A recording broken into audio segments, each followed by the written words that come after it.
Welcome to the Tribe Talk Show, live from Atlanta. On this show, you get real conversations, inspiring stories, entertainment, information that empowers, real talk. A safe space to learn and grow. Real sisterhood. Let's talk. Let's grow.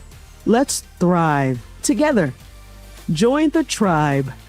And now, here are your hosts, Tendai and Grace.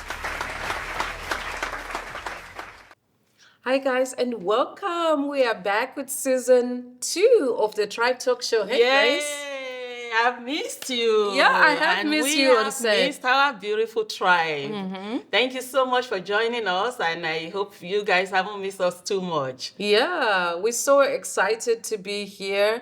And if you're new here, this is the Tribe Talk Show. Welcome. Thank you so much for joining us. This show is all about showcasing African women in the diaspora. We talk about everything that affects us.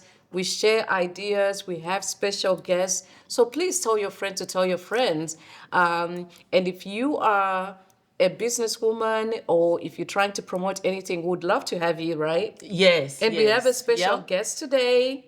Yes. It's Dr. Chinasa Elue, and she's going to be here talking to us about grief recovery. We're so excited. Yeah. What have you been up to? I've missed being here with you. I've missed you too. It's just so beautiful because if you guys, I don't know if you guys noticed, we are filming from a brand new studio. Yes. And you know, we love the space, we love the vibrance, and so it's really good to be back. It's been a busy time. Yeah. And you know, we're in New York celebrating my aunt's birthday. Oh my God, I And, had such a lovely time. and you- Finally met my Nigerian side of the family. And you look absolutely beautiful in your gele, and I'm telling you. It was my first time wearing the gele, you know I know, that? and you rocked it so well. Yeah, the lady that was tying it on me kept saying to me, "You may need some ibuprofen because Did you need? No, I didn't. It wasn't that tight. That was I think good. she made it really tight.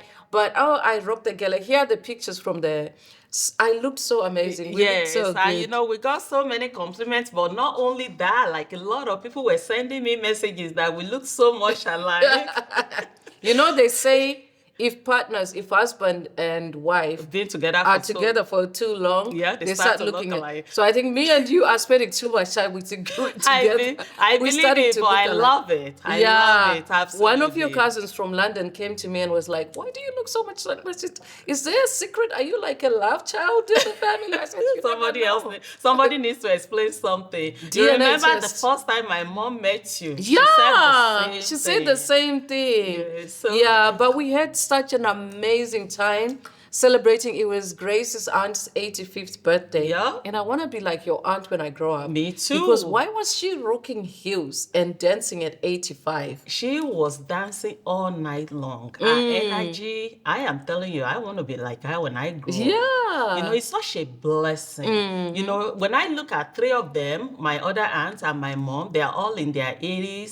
They are energetic, they are strong, they are healthy. You have good genes. It's such a blessing. But that blessing also comes with the other side. Because as I look at them and I know that they are getting older, I can't help but to think about when they will no Yeah. longer be here. You understand? You know, we're talking about grief recovery today, you know, which is a topic that is so necessary, so Yeah. also so broad. Because as you can see, every day now when you wake up, you see somebody, Someone someone on Facebook, on there's social media. always someone passing away, Passing and it's out. so sad. Young, And old. we lost. I lost my aunt, Yeah. Majangwe, who was like as good as my mom, and that loss was kind of like a nail on the coffin because my parents are dead. Unfortunately, that's life, and we are the new older people. You know how when we're growing up, our parents were the older people. We are at that stage where we are the adults. Yeah. Oh, even our parents are now relying on Rely us. on us, So we yeah. are the adults, and unfortunately, this death thing it's always going to You know, come it's knocking. inevitable. You know, one way or the other, you know, it's going to come. And that's why it's so important that if you still have your parent, cherish the moments. Don't wait till, you know, when you're comfortable, when all is rosy. Just appreciate them today, celebrate them, cherish the moment, because they are here today, they can be gone tomorrow. And I know that you will do anything to have your mom back. And, you know, like I said, just thinking about that thought process, it scares me. And that's why I just indulge every moment with my mom, every opportunity to just celebrate her, spend time with her. And it's a blessing. Yeah, and it's not even about the parents, you know.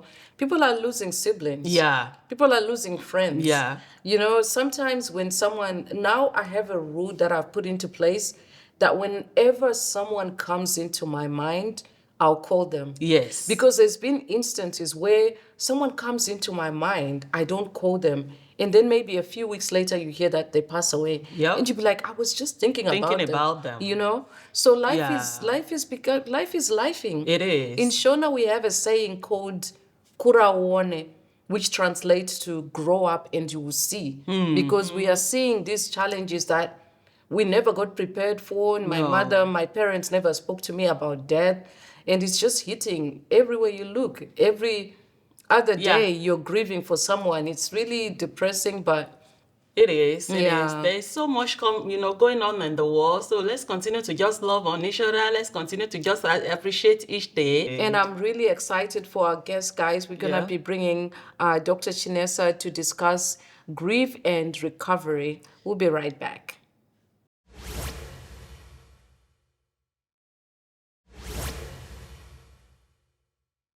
Hey guys, we are back with our special guest, Dr. Chinasa Elue. Thank you so much for joining us. Thank you so much for having me. Can you tell our tribe a little bit about yourself? Just give us some introduction.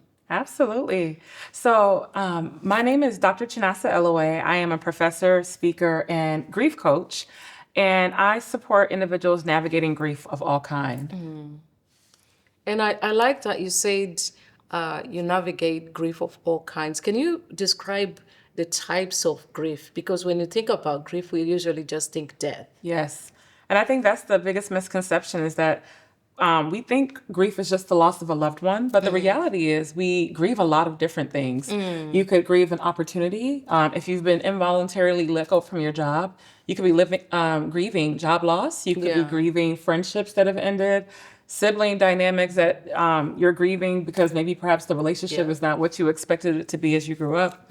A host of different things that we tend to grieve. And heartbreaks. Heartbreaks, you name it, miscarriage, you name we grieve something every day. The part that we don't really emphasize on as much is the friendship. Yes. Man, Yeah. it's a whole different kind of grief. Yes. Yeah. And that's something that I've personally experienced. Or you're talking about when you fall out with a friend. Yeah, when you fall out, especially with friendship, friendship that you've lost for a long time. You know, it's like a divorce on its own. Yes. And that process is, but we talk about recovery. What does that even mean? Like, we know, you grieve when you lose something. Yes. But what the recovery stage, what recovery in general, what does that mean? Yes. People recover from grief? I use recovery lightly because I think, first of all, we have to understand what grief is, right? Grief is the natural, universal reaction we have when someone or something of personal significance is lost. And so when we think about that, and to think about recovery, it really will vary depending on the type of loss. And it also will vary depending on the time frame and all of the different things that come along with that. So I don't necessarily say we ever heal from loss. Particularly when it comes to the loss of a loved one. I know people may not want to hear this, but I feel like you will grieve them for a lifetime. Exactly. I mean, personally, I lost my mom 6 years ago, and that was so kind of sorry. my entry. Thank you. Yeah. That was my entry point into coming into doing grief work. I didn't step into grief work right away after the loss, but after taking some time to really find coping mechanisms to really support me, one thing I recognize is that when we talk about grief, it's such a taboo topic. Nobody wants to talk about this. Yeah, nobody we want to be wants to talk happy. about We want to make sure that we, avoid those negatives or the topics that we perceive as negative. But the reality is we will all experience grief at one point in And our it's not lives. even grief, it's just death in general. All of it. We all believe that, like most Africans believe, if you speak on death, it will happen. How have you seen, obviously, you being raised here, and I assume that you deal with a lot of Africans, some of us immigrants from Africa. Is there a huge difference between people that were born here and people that were born in Africa when it comes to the way they look at death and grief? I think it's so funny you're saying that, right? So I'm Nigerian American. I grew up in a bicultural household. So my parents raised me with our traditional everything, clothing, food, garb, you name it. I grew up in it, so I'm fully aware of what our culture encompasses. What's also interesting is the spiritual aspects of it, because I grew up in a predominantly African-based church. And to your point, if you mention anything about death, it's like automatically I rebuke it. I rebuke you. I reject it. It's not my portion, right? Yeah. And I'm like, amen, I agree. But I think the piece here that we have to recognize is that death is a universal experience. Yep. Death is a universal experience. We will all walk through this experience at one point in our lives. Two things are guaranteed. You were born and you will die. Yeah. And so to reject it or rebuke it now, I'm like, you need to embrace it. And I think this extends into a deeper conversation around end of life planning and prep and having a will and a trust and all those things in between. But I think from a cultural aspect, I think oftentimes we don't see models of what it means to grieve from an African perspective. They want you to be quiet. Yeah. Be quiet or be strong. You know, I'm the oldest in my siblings, amongst my siblings, right? I'm known as the Ada. And so I think about how this portrait of an Ada is someone who's seen as being motherly and being strong and supposed to have everything all together, right?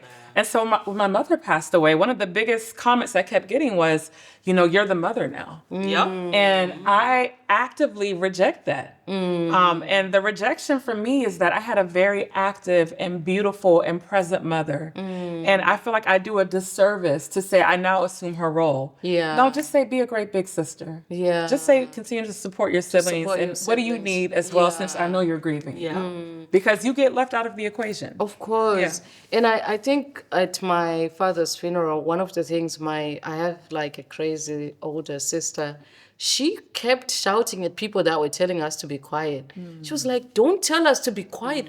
Why do you want us to be quiet? But why do you think that is? Why do you think people are uncomfortable with seeing you expressing your emotions? I just think in general, people struggle with emotions. Yeah. When you start talking about feelings, it forces us to unpack something that we try to avoid at times. Yeah. Sometimes we will cope by going to work, we'll cope by going to church or doing all these things to stay busy. But the reality is when we are experiencing grief, and to your point, going to a funeral, that is the tangible location for where you need to express your Express grief. Exactly. If not here and now, when will I do it? When? Tomorrow? Next week? Next year? Like, this is my opportunity, right?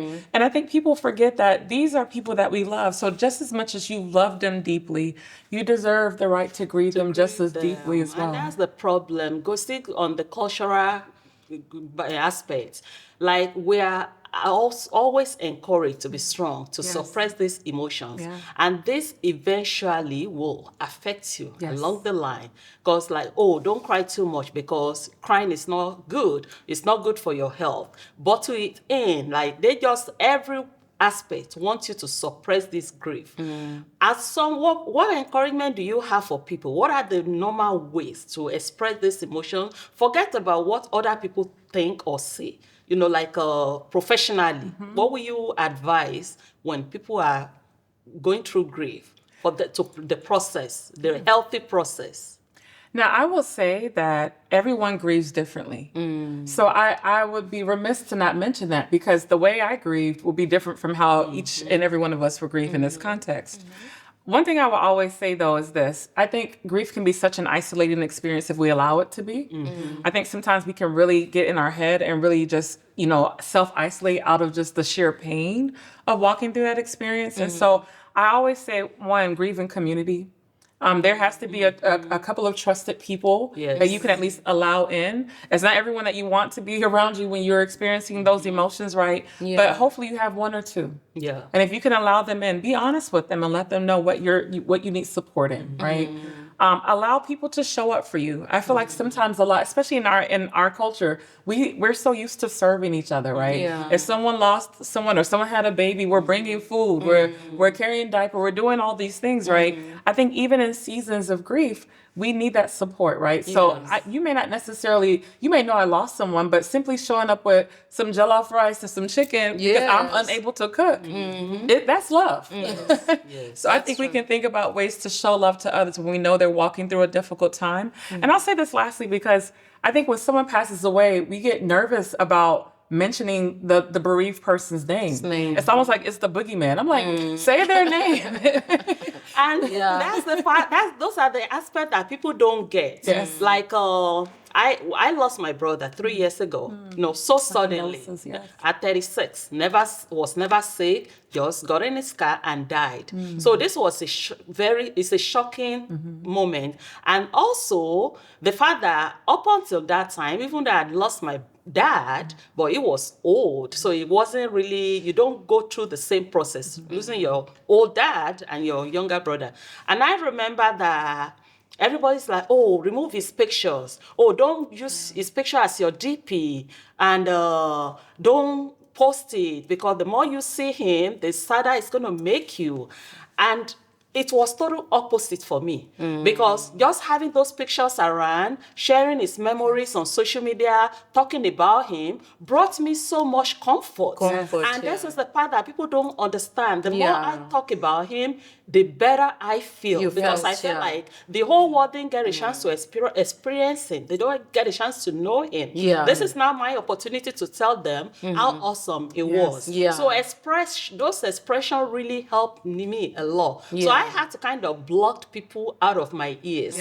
I remember some people will still not call me to this day, because my brother is my profile picture on WhatsApp. They said that every time they try to dial my number, that picture comes up, it makes them sad. I'm like, well, that's your problem. That's your it makes problem, me happy, because I feel like I don't want him to be forgotten. And part of me is that showing him like that. That's really good. We're going to be back with the conversation. We're just taking a quick break. We'll be right back.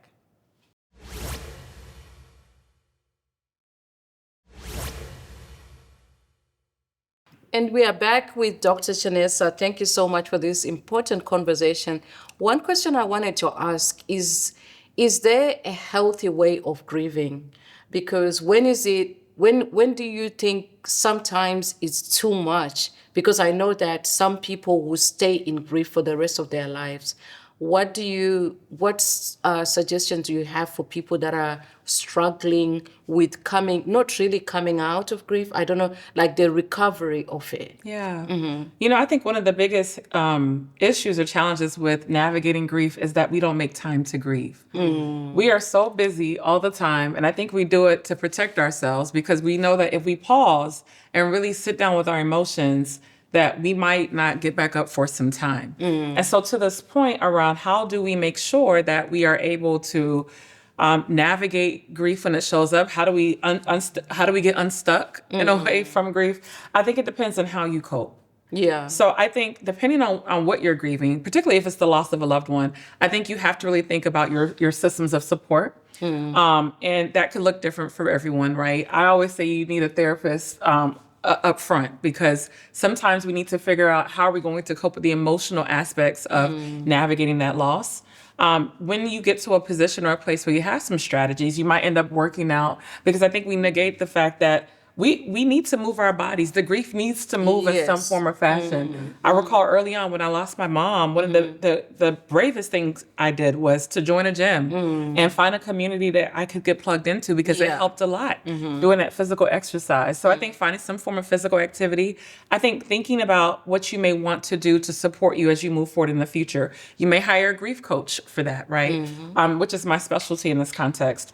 I think you may also want to think about other ways to take the time to honor their memory, whether you start a scholarship or you look for some other means that really makes meaning for you to really help, further along their cause. Are there any, free resources out there, especially when it comes to, for people that cannot really afford therapy. What are the other resources out there for people to grieving to be able to access? Yeah, I think therapy is always great, right?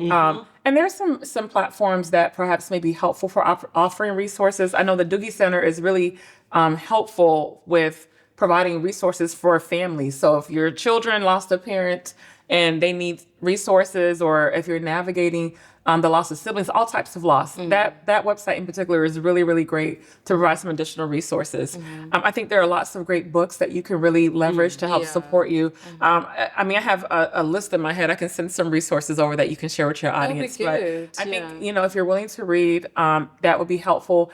Listening to podcasts. I have a podcast called the Grieving in Color podcast that talks about griefs of all kind. Where can people find that? You can listen to it on Apple, Spotify, anywhere you get your podcast, you can find it there. But I say this because I have an episode that I recorded with Ekene Onu talking about particularly about navigating grief as the Ada. And that episode was so insightful from a perspective from the diaspora, because you have an opportunity to really hear both of our lived experiences in navigating this space where we experienced grief, and then we had all of these different responsibilities that were kind of at our forefront, and how we navigated that. And I think when you mentioned the diaspora, that's another thing. For many people, they don't have their families here. Yeah. So if you're lucky enough to have family that you can lean on, that's great. But I remember when my dad passed away, I just moved here, so I didn't really know any people here. And it was good as I was at home. But when I came back, I went straight into depression because my siblings were so far. Everyone was going through it. So there's really no one. I think most people struggle to find someone that understands. If you're around people that haven't experienced loss, I find that it's really hard. So what can people do, especially if they're isolated, if they are here in the diaspora, without family, without friends? Yeah, I definitely want to say don't neglect virtual spaces as well. I think that's a viable place where we can build community, right? So my heart definitely resonates with that, because I know what it means to have family spread across the globe. But still, when these experiences happen where we've lost a loved one and we're all over the world, right? We need opportunities to really still be able to connect. And so maybe even connecting with your siblings virtually could be helpful. Maybe having a text thread when someone's going through a rough patch, they need some encouragement. You can text each other and also get on the phone and have some quick conversations. I think joining some of these virtual spaces can be beneficial to really support you in that context. And then, I've mentioned a couple of different resources. I know that the depression piece is huge, right? And so I would still, encourage the person to find community even where they are. Don't feel like you have to walk this journey alone. I think you have to be intentional about just taking ownership about what do you need in real time. Yeah, just to reiterate on that. This also happened, during the loss of my brother. And this was actually what led us into finding a local African church. Because, my mom lives with me, and at the time, and I couldn't find anybody. So just, I probably would be fine with therapy, but for her it was different. And I had to leverage on finding a local church, a local African church, and that was really helpful. Yeah, we actually became the members of that church up to this day. Just confirming what you said about, Finding your tribe. Your tribe, finding that community, connecting with other people. Now, I wanted to ask, how important is it for us to normalize talking about death? Oh my goodness. Especially as a family. Yes. Like people in the diaspora, can we normalize just talking about it so that way we can make adequate planning, knowing that this is going to happen at some point? Because now this conversation started after we were faced with our own reality. But I know a lot of families still dodge this. Can you please enlighten our people, how important it is to have these conversations? I think it's necessary. It's 1,000% necessary.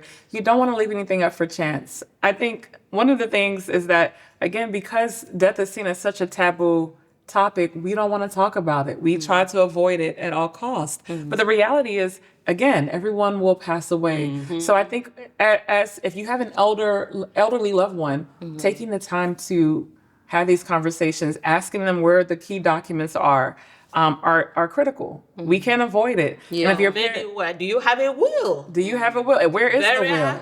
Your bank account, Insurance. all of it. Yeah. All of it. And I just wanted to talk to you about, you have the grief recovery retreat coming up. Yes. Can you talk us through quickly what that is about and how can people get involved with that if they need to? Absolutely. So I'm hosting my first ever grief retreat here in Atlanta, Georgia, in December 5th through the 7th.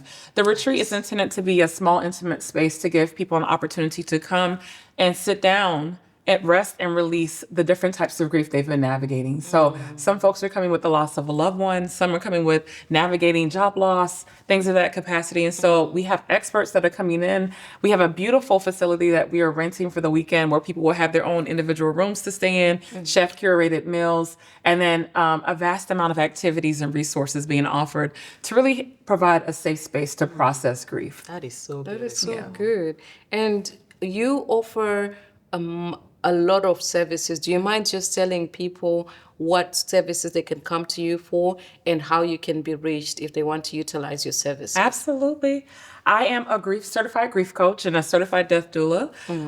If you need support in terms of your grief recovery process, I am happy to support you in that. I am actively accepting coaching clients. You can reach me on my website at www.drchinasaelue.com, and you'll find all my social media outlets there as well. We just want to say thank you so much. This is a very important topic, and we really love that you came. I'm definitely coming to the grief recovery, but I'm gonna come with a lot of things. Okay. I'm gonna be talking about Take grief, advantage of heartbreak, advantage. losing Yes. friendships, and All of it. everything. All of it. We're grieving. Yeah, daily. we are grieving. We are grieving. Thank you so much for this, for joining us, and we wish you all the success. That's all time we have for you guys. Thank you so much for joining us, and we'll be putting all the resources of where you can find information on the grief recovery and how to reach out to our beautiful doctor. Thank you so much. Have a great day.